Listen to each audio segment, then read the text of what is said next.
इजा, अरे कुठं चाललायस रे एवढं पाठच? अगं आलो लगेच. आई ग, केवढे आंबे पडलेत. ए कोण आहे रे तिकडे? हे थांब, हे थांब थांब, हे थांब, कुठं पाय आलाय?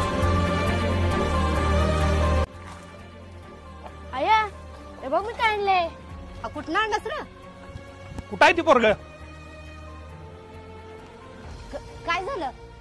अहो काय तुमच्या पोरानं झाडाची पाक आंबा काढलं. असं चोरून खाण्यापेक्षा भीक मागून खावा की. अरे पुण्याचं झाड आंबा चोरायला खेळतात रे. आंबा खायचं होतं ना, आंबा खायचं होतं तुला. अरे बाप जातोय कमवायला आणि तू चोरी करायला. असं लावलंय का तुला? हा असलं त्याचं करायला लागलास रे मागाशी कोण तुला? पुढच्या वेळेपासून नाही करत आय. पहिला करा तू ते आंबा गोळा करून पहिला देऊन तिकडे उकिरंड्यावर फेक जा. गावाचं पाक बोलणं खायला लावा लागलास की रे. पहिला तुला फेकते नेऊन तिकडं. इजा चल जेवून घे. ए नको मला, एक तर कना मारतेस आणि वरण जेवायला बी घालतेस.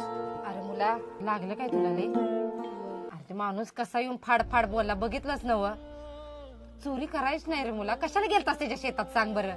अगं आय, काल दुपारी मी शुभाच्या घरला गेलतो बघ, तेव्हा त्यांच्या पप्पाने एवढी मोठी आंब्याची पेटी आणली आणि तिने सगळीजण आंबा कापून खात बसले होते. हा मग तू काय बघत बसला होतास का काय?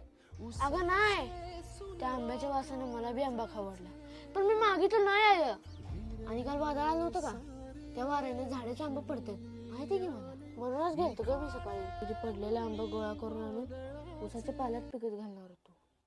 म्हणजे मग आंबा पिकल्यावर सगळ्यांनी खायला बी झालं असतं आणि शिकरण बी केलं असतं.